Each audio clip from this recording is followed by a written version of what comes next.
আমার নাম মিলিয়াস প্যালিওলাস, পেশায় একজন আইনজীবী, ঐতিহাসিক এবং ধর্ম বিশেষজ্ঞ। আপনি খুব সুন্দরভাবে ইসলাম এবং কোরআনের বিভিন্ন বিষয় ব্যাখ্যা করলেন। তবে ইহুদি ধর্ম, খ্রিস্টান ধর্ম আর ইসলাম, এই সবগুলো ধর্মই ইব্রাহিমের ধর্মবিশ্বাস। একজন ইহুদিও প্রায় একই রকম কথা বলতে পারবে আপনি যেসব কথাগুলো বলেছেন। উদ্ধৃতি দিতে পারবে কোরআন থেকে, উদ্ধৃতি দেবে তাওরাত এবং তালমুদ থেকে। একজন খ্রিস্টানও আপনার মতোই কথাগুলো বলতে পারবে বাইবেলের ওল্ড টেস্টামেন্ট আর নিউ টেস্টামেন্টের উদ্ধৃতি দিয়ে। আর আমি ঠিক জানি না যে আমরা এভাবে কথাটা বলতে পারি কিনা যে একটা ধর্ম অন্য আরেকটা ধর্মের চাইতে বেশি উন্নত আর সত্যি, আর অন্যান্য ধর্মগুলা মিথ্যা। এভাবে বোধহয় বলতে পারি না।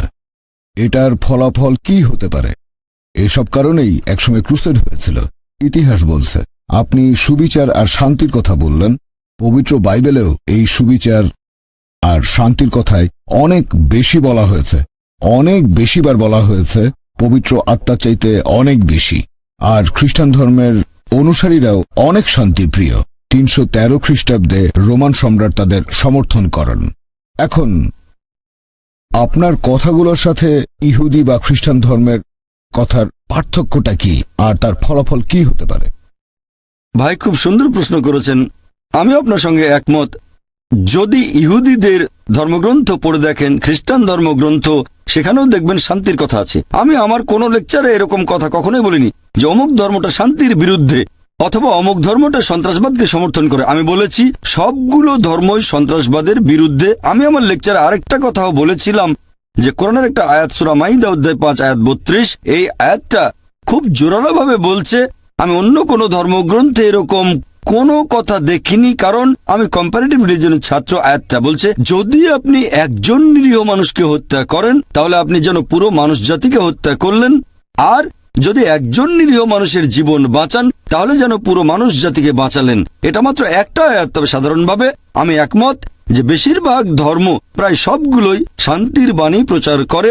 এই কারণে যীশু খ্রিস্ট বা ঈসা আলাইহিস সালাম বলেছিলেন, নিউ টেস্টামেন্টের গসপেল অফ লুক অধ্যায় নম্বর 24 অনুচ্ছেদ 36, তিনি উপরের ঘরে গিয়ে তাঁর শিষ্যদের উদ্দেশ্যে বলে উঠলেন, সালাম আলাইকুম। এটার মানেও একই, তোমাদের উপর শান্তি বর্ষিত হোক, হিব্রুতে। তাহলে দেখা যাচ্ছে যীশু খ্রিস্ট বা ঈসা আলাইহিস সালামও সম্ভাষণ করতে গিয়ে বললেন সালাম আলাইকুম। আর এই কথাটাকে যদি আরবি করানো হবে আসসালামু আলাইকুম, শান্তি বর্ষিত হোক। আপনি বললেন একটা ধর্ম আরেকটা ধর্মের চেয়ে উন্নত নয়। আমার মতে আমি বিশ্বাস করি আল্লাহ মাত্র একটাই ধর্ম পাঠিয়েছেন, তিনি অনেকগুলো ধর্ম পাঠাননি। পবিত্র কোরআন বলছে যে আল্লাহ মানুষ জাতিকে বিভক্ত করেছেন বিভিন্ন গোত্রে, বিভিন্ন বর্ণে, বিভিন্ন ভাষায়, যাতে একে অন্যের সাথে পরিচিত হতে পারে, এজন্য না যাকে অন্যকে ঘৃণা করবে। একমাত্র আল্লাহ তাআলা যে ধর্মটা পাঠিয়েছেন সব নবী রাসূলগণের কাছে, হোক তিনি মুসা অথবা হোক যিশু বা ঈসা আলাইহিস সালাম, মুসা আলাইহিস সালাম, মুহাম্মদ সাল্লাল্লাহু আলাইহি ওয়াসাল্লাম, সেটা হচ্ছে আল্লাহর কাছে নিজের ইচ্ছাকে সমর্পণ করা।